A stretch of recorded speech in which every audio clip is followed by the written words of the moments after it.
મિત્રો, વાર્તા સાંભળીને ચોંકી જશો. રાજકોટના એક નાના સ્ટેશન પર રાત્રે 11 વાગે છેલ્લી ટ્રેન હતી.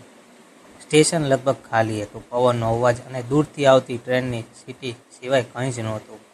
અજય આજે પહેલીવાર આ ટ્રેનમાં ચડ્યો. એની આંખોમાં થોડી ચિંતા હતી, કારણ કે એ કોઈ સાથેથી ભાગી રહ્યો હતો. જેમ ટ્રેન ચાલુ થઈ, અજયને સામેની સીટ પર એક છોકરી દેખાઈ. સફેદ ડ્રેસમાં, લાંબા વાળ અને આંખોમાં એક અજાણી શાંતિ હતી. "તમે ક્યાં જઈ રહ્યા છો?" છોકરીએ ધીમેથી અવાજમાં પૂછ્યું. અજય થોડી ક્ષણ ચૂપ રહ્યો. "મને ખબર નથી, બસ દૂર જવું છે." છોકરીએ સ્મિત કરી. "દરેક કોઈ કોઈથી ભાગે છે, પણ પોતાથી ભાગી શકે છે?"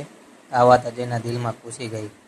થોડી વાર પછી બંને વાતો કરવા લાગ્યા. નામ, જીવન, સપના, અને ધીમે ધીમે અજયને લાગ્યું કે આ છોકરી એને સમજતી હતી. "તમારું નામ શું છે?" અજયે પૂછ્યું. થોડી ક્ષણ શાંતિ રહી. પછી કહ્યું, "મારું નામ રિયા છે." "પણ તમે મને પહેલેથી જ ઓળખો છો." અજય ચોંકી ગયો. "શું?" ટ્રેન અચાનક અંધારામાંથી પસાર થઈ. લાઇટ થોડા સેકન્ડમાં જ બંધ થઈ ગઈ. જ્યારે લાઇટ પાછી આવી, રિયા ગાયબ હતી. અજય ડરી ગયો. આસપાસ જોયું, પણ કોઈ જ નહોતું. એ દોડીને ટીટી પાસે ગયો.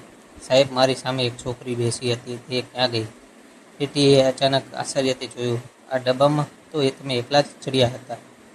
અજયનું દિલ ધબકવા લાગ્યું. "અને એક વાત વધુ," ટીટીએ ધીમેથી કહ્યું. "આ ટ્રેનમાં 2 વર્ષ પહેલાં એક છોકરીનું એક્સિડન્ટ થયું હતું. નામ હતું રિયા." અજયના હાથ કાંપી ગયા. એ પાછો સીટ પર ગયો, અને ત્યાં એક નાનું કાગળ પડેલું હતું. તેમાં લખેલું હતું, "ક્યારેક ભાગવાનું બંધ કરીને સત્ય સામે ઊભા રહેજો." ટ્રેન આગળ વધી રહી હતી, પણ અજયની જિંદગી હવે બદલાઈ ગઈ હતી. આવી જ વાર્તા સાંભળવા માટે ચેનલને સબસ્ક્રાઈબ કરજો દોસ્તો. ધન્યવાદ.